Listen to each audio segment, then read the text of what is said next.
Good morning. Welcome to Daily Devotion with me, Pastor Stephen, as well as your pastor of the Northwoods. Um, we gotta up this just a little bit. There we go. I'm looking at devotions. What was it? The last video, the video before that, whatever it was.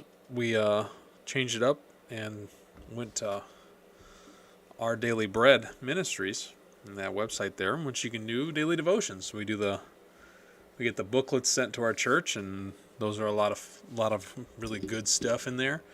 And I was like, well, I kind of liked what happened last time. I'm gonna look at what they got today, and here we are in Isaiah 9, 2 through 7. In fact, let's see here. Go ahead and pull that up. Well, we're not gonna do King James version. There we go. This cat needs so much attention. Apparently, the second I'm trying to get out of here. Fine. Real quick.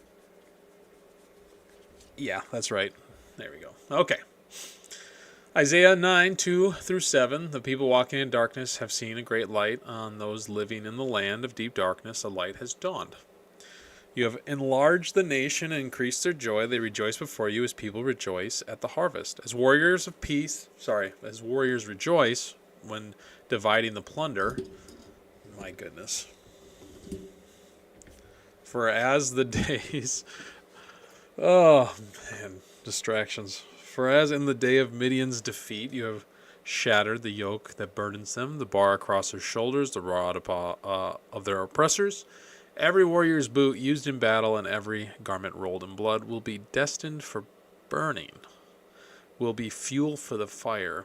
For to us a child is born, to us a son is given, and the government will be on his shoulders. And he will be called Wonderful Counselor, Mighty God, Everlasting Father, Prince of Peace. Of the greatness of his government and peace there will be no end. He will reign on David's throne and over his kingdom, establishing and upholding it with justice and righteousness. From that time on and forever, the zeal of the Lord Almighty will accomplish this. If you were reading this and you were like, are they talking about Jesus? Yes, they are. They are. This is one of the many prophecies of the Messiah in Scripture, and that is our verses for today. The people walking in darkness have seen a great light. The people in darkness have seen a great prophecy. This is a message of hope for the coming.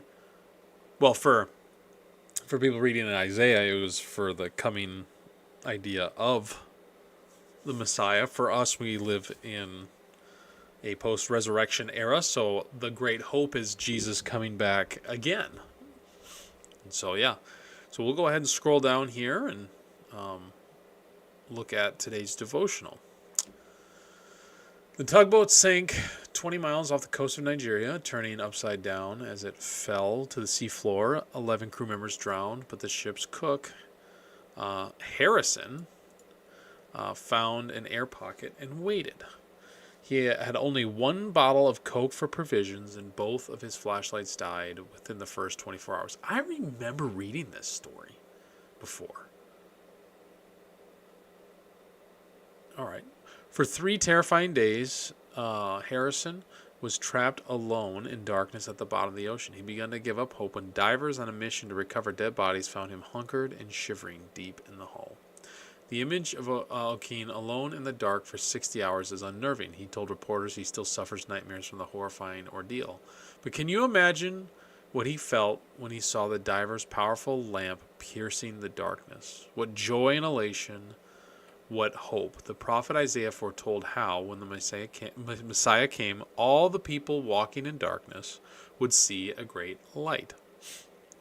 Left to our own devices, we live in a land of deep darkness, but in Jesus, a light has dawned.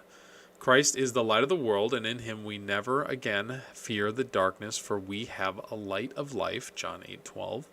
We may feel trapped or hopeless, alone in despair, but God illuminates good news. Jesus carries out of the dark and into his marvelous light. Yes, you're getting pet. How about that? It's amazing. He didn't want anything to do with me. And I started doing the devotion, and he's like, life has to be about me now. There we go. Okay, time to move on to the reflect and prayer part. What darkness are you facing? How do you need Jesus to... That was his butt. Is this what the day is? Already? Is that what today is already? Goodness me. We're going to do this. You are just going to stay like that for the rest of the devotion. I'm just going to cradle you like I would a child. But really, it's an imprisonment. He is purring violently. Okay, there we go. What darkness are you facing? How do you need Jesus to be the light and bring you out of it? At this point, I mean, if you want to take time for reflection, you can pause the video and really think about it. For me, I'm going to keep this question part more private because there's, devotions, and I've said this before, is about self. It's about you personally connecting with God on a daily basis, honestly a regular basis. You're not restricted to one devotion a day, right? But being regular with it is, and the consistency is how you build relationship in any aspect. So with that in mind, I think those are important questions. Face the darkness. Face it with the idea that you have a great hope. That a great hope is Jesus, and it's important to talk and pray with him and say, Jesus, I need you to show up in a big way. And really, really ask him, right? I mean, they do in the line below what the two questions there says, Dear God, I need your light in my life. Please bring me out of a dark place. You can adopt similar prayers to that.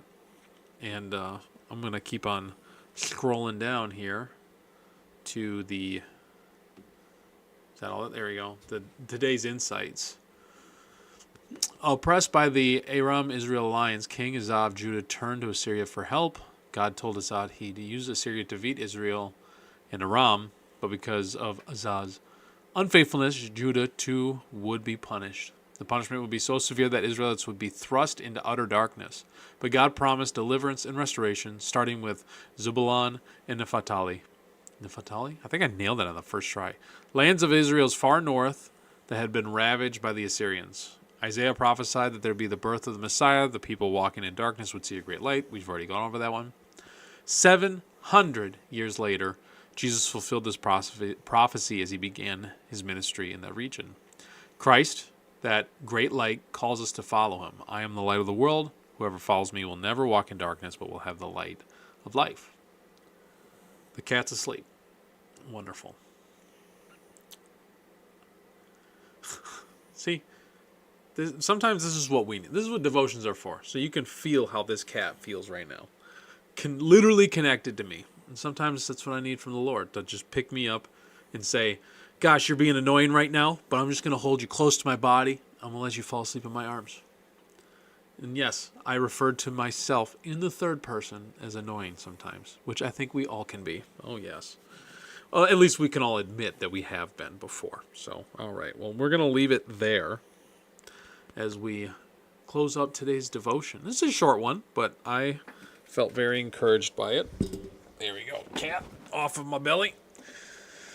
All right. Once again, that is Out of the Dark, our Daily Bread Ministries, and Isaiah chapter 9, verses 2 through 7. If you're going through a dark place in life, I encourage you to seek out the one that gives hope. And if you're specifically under the care of my church, please reach out. Isolation is not where we want to be. We want to be in fellowship so we can encourage one another. So if you're in a dark place, please reach out, and we'll, whatever that needs, go out for coffee, talk. It doesn't have to be anything extravagant. Even a text can be powerful, knowing that someone's thinking and praying for you. So, all right. Have yourself a wonderful day, and I'll see you in the next video. This has been Daily Devotions with Pastor Stephen, pastor of the Family Worship Center, as well as your pastor of the Northwoods. All right, goodbye.